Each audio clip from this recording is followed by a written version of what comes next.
आदमपुर उपचुनाव का बिगुल बज चुका है। लंबे इंतजार के बाद आखिरकार उपचुनाव की तारीखों का ऐलान भी हो चुका है। आदमपुर में 3 नवंबर को उपचुनाव होगा, वहीं 6 नवंबर को मतगणना होगी, यानी कि परिणाम आएंगे और 14 अक्टूबर से नामांकन की प्रक्रिया भी शुरू हो जाएगी। लगभग 2 महीने पहले कुलदीप बिश्नोई के इस्तीफे के बाद आदमपुर विधानसभा की सीट खाली हुई थी। कांग्रेस पार्टी से नाराजगी के कारण उन्होंने विधानसभा की सदस्यता से इस्तीफा दे दिया था। ऐसे में आदमपुर विधानसभा सीट का उपचुनाव कुलदीप बिश्नोई की प्रतिष्ठा का सवाल होगा।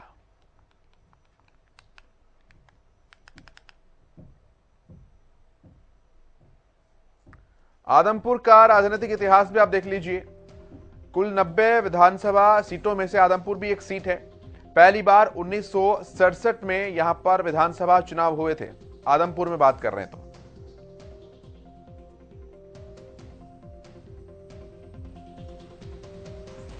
और ये शेड्यूल जो है चुनाव का वो भी जारी किया गया, जिसकी तस्वीरें भी आपके सामने है। कुछ और भी उपचुनाव हैं और इसी के साथ साथ हरियाणा का उपचुनाव यानी कि आदमपुर का उपचुनाव वो भी इसके अंदर शामिल है। इसमें महाराष्ट्र, बिहार और तेलंगाना, उत्तर प्रदेश और ओडिशा समेत हरियाणा की एक विधानसभा सीट शामिल है। कुल 90 विधानसभा सीटों में से आदमपुर एक महत्वपूर्ण सीट के तौर पर देखी जाती है। पहली बार 1967 में यहां पर विधानसभा के चुनाव हुए थे। ये राजनीतिक इतिहास है आदमपुर का, जान लीजिए आप। शुरुआत से आदमपुर में कांग्रेस के नेताओं का ही दबदबा रहा है। आदमपुर भजनलाल परिवार की परंपरागत सीट मानी जाती रही है। चौधरी भजनलाल हरियाणा के दूसरे मुख्यमंत्री। 1968 से आदमपुर सीट पर भजनलाल परिवार का लगातार दबदबा रहा। आदमपुर से पूर्व सीएम चौधरी भजनलाल 9 बार विधायक रहे। 9 बार आदमपुर ने उन्हें चुनकर भेजा। आदमपुर से 4 बार कुलदीप बिश्नोई भी विधायक बन चुके हैं। 2019 में कुलदीप बिश्नोई आदमपुर विधानसभा का चुनाव जीते थे।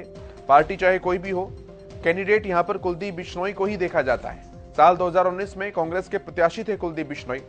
उससे पहले खुद की पार्टी से भी चुनाव लड़कर जीत चुके हैं और अब वो भाजपा में शामिल हो चुके हैं। यानी कि वहां के राजनीतिक समीकरण ये बताते हैं कि कुलदीप बिश्नोई चेहरे के ऊपर आदमपुर की जनता विश्वास करती है, चुनाव चिन्ह के ऊपर नहीं। अब उपचुनाव देख लीजिए आप। नामांकन की आखिरी तारीख 14 अक्टूबर है। वापसी लेने की तारीख फिर 17 अक्टूबर है। 3 नवंबर को इसका मतदान होना है। और एक बड़ी अपडेट भी आपको बताते हैं, कुलदीप बिश्नोई का ट्वीट भी सामने आया है। भाजपा नेता कुलदीप बिश्नोई ने ट्वीट किया है। आदमपुर उपचुनाव की घोषणा होने के बाद का ये ट्वीट है। उपचुनाव की घोषणा का मैं स्वागत करता हूं, कुलदीप बिश्नोई ने ट्वीट करते हुए ऐसा लिखा है।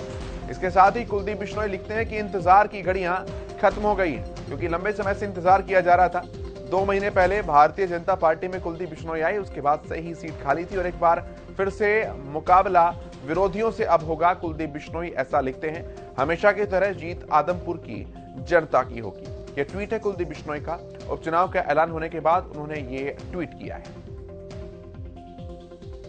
उपचुनाव की घोषणा का स्वागत है, इंतजार की घड़ियां खत्म हुई, एक बार फिर आदमपुर का मुकाबला विरोधियों से होगा और हमेशा की तरह जीत आदमपुर की होगी। कुलदीप बिश्नोई ने यह ट्वीट किया है।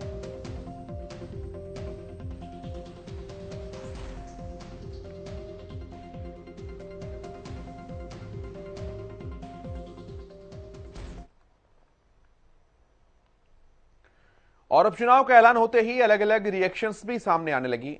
आदमपुर उपचुनाव पर कैबिनेट मंत्री कंवरपाल गुर्जर का बयान भी सामने आया है। ये बड़ी अपडेट भी आपको बता देते हैं। आदमपुर उपचुनाव पर कैबिनेट मंत्री, शिक्षा मंत्री कंवरपाल गुर्जर का बयान सामने आया।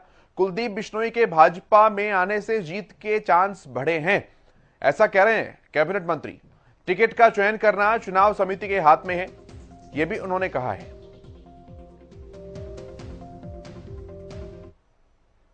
क्या कुछ कहा कंवरपाल गुर्जर ने, यह भी आप सुनिए। भाजपा ने जब पिछली बार भी चुनाव लड़ा तो बहुत अच्छे वोट अपने पिछली बार भी प्राप्त किए थे और जो जीतने वाले कैंडिडेट थे वो कुलदीप बिश्नोई जी थे। कुलदीप बिश्नोई जी ने बीजेपी ज्वाइन कर ली, तो ऐसे में तो और अच्छे चांस हैं, ज्यादा बढ़िया चांस है। निश्चित तौर 100% भारतीय जनता पार्टी चुनाव जीतेगी। तो क्या इस बार जो कुलदीप बिश्नोई जी है उनके बेटे को टिकट दिया जाएगा या क्या आगे विचार है? देखिए, उसका फैसला तो जो चुनाव समिति है वो करती है, और वो जो भी निर्णय करेगी, वो चाहे उनके बेटे का निर्णय करती है या कुलदीप का निर्णय करती है और किसी कार्यकर्ता का निर्णय करती है, तो पार्टी ने फैसला करना है। सोनाली फोगाट की मौत के बाद क्या लगता है कुछ फर्क पड़ेगा?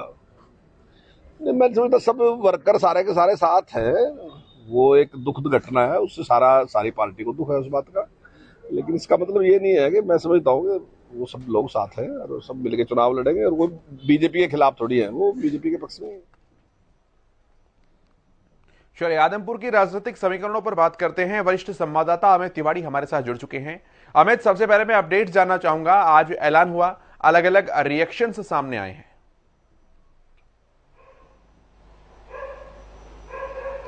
बिल्कुल केशव, अहम बात यही है कि चुनाव आयोग ने आज घोषणा कर दी है और चुनावी विस्तार जो है वो बिछा दी गई है। 6 राज्यों की 7 सीटों पर उपचुनाव होने हैं। उनमें आदमपुर इसलिए भी अहम है क्योंकि वहां दल बदल करने के बाद कुलदीप बिश्नोई कांग्रेस को छोड़कर भाजपा में शामिल हो गए।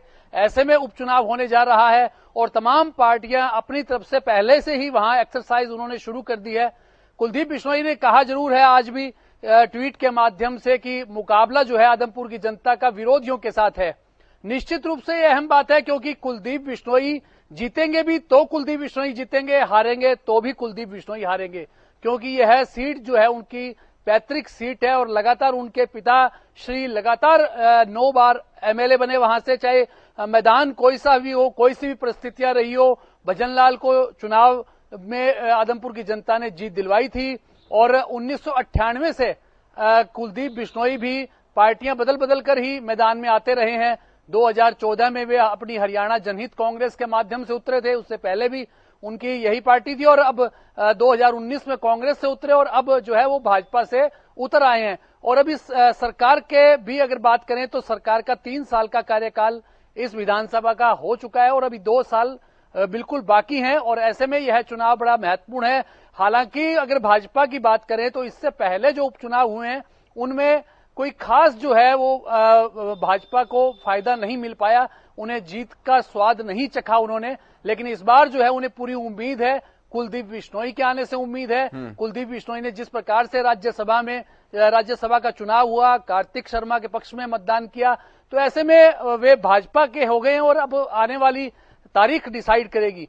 7 तारीख से जो है वो नोटिफिकेशन जारी हो जाएगा, उसके बाद से नामांकन की प्रक्रिया है वो शुरू हो जाएगी, 14 तक चलेगी।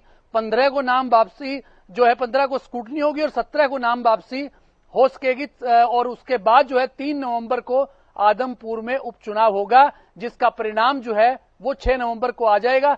तो ऐसे में तमाम जो पार्टियां अब तक लग रही थी, अगर आम आदमी पार्टी के अरविंद केजरीवाल की बात करें तो उन्होंने अपना कैंपेन जो है वो यहीं से शुरू किया था और आदमपुर में आकर ही उन्होंने जनसभा को संबोधित किया। इसके अलावा कांग्रेस लगातार कोशिश कर रही है। पिछले 2-3 दिन पहले ही कांग्रेस में बड़ी संख्या में जो कुलदीप बिश्नोई के काफी कुछ नजदीक लोग थे वे कांग्रेस में शामिल हुए। तो ऐसे में एक एक्सरसाइज लगातार केशव जारी है और अब चूंकि घोषणा हो चुकी है, जो विसात बीत चुकी है, तो ऐसे में सभी लोग अपने अपने घोड़े बड़ी तेजी से दौड़ाने वाले हैं। भाजपा की तरफ से देखने वाली बात यह होगी कि कुलदीप बिश्नोई मैदान में उतरेंगे या फिर उनके पुत्र भव्य बिश्नोई मैदान में उतरेंगे, यह देखने वाली बात होगी। और कांग्रेस भी वहां से मजबूत चेहरा तलाश रही है जो आगे कुलदीप बिश्नोई या उनके पुत्र को इस चुनाव में टक्कर दे सके। आम आदमी पार्टी भी अपना दाव किस पर चलाती है देखने वाली बात होगी।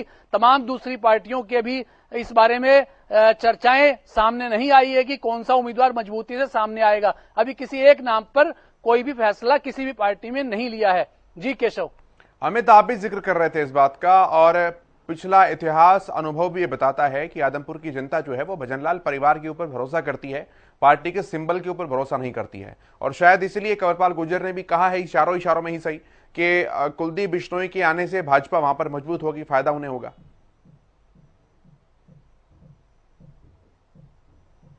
निश्चित रूप से केशव, कंवरपाल गुर्जर सधे हुए राजनीतिज्ञ हैं। उनका बयान जो है वो काफी अनुभव दिखा रहा है इस चुनाव का कि उनको कितना उनका तजुर्बा है इस चुनाव को लेकर, आदमपुर क्षेत्र विशेष को लेकर। पहले सोनाली फोगाट ने चुनाव लड़ा था, हालांकि वोट अच्छे मिले थे, लेकिन हार का मार्जिन जो करीब 21,000 वोटों से था। तो ऐसे में जीत कुलदीप बिश्नोई को ही मिली थी। और अब देखने वाली बात होगी कि सोनाली फोगाट अब इस दुनिया में नहीं रही, तो दूसरा जो अब भाजपा में कुलदीप आ गए हैं, तो निश्चित रूप से उन्हीं के परिवार से ही चुनाव मैदान में उतरेगा। अब दूसरी पार्टियां किस मजबूत उम्मीदवार को लाती है और क्या मुकाबले का दृश्य रहता है, यह देखने वाली बात होगी। और अभी से जो तमाम पार्टियां अपने अपने स्तर पर कोशिशें पहले से ही शुरू कर रखी थी, अब उनकी कोशिशें और ज्यादा तेज हो जाएगी। हालांकि आदमपुर जो सीट है, इसका अगर गणित पूरा देखा जाए तो अब तक वो बिश्नोई परिवार के पक्ष में ही रहा है। आगे क्या रहता है, यह देखने वाली बात होगी। जी केशव। ठीक है, बहुत शुक्रिया अमित आपका जानकारियों के लिए।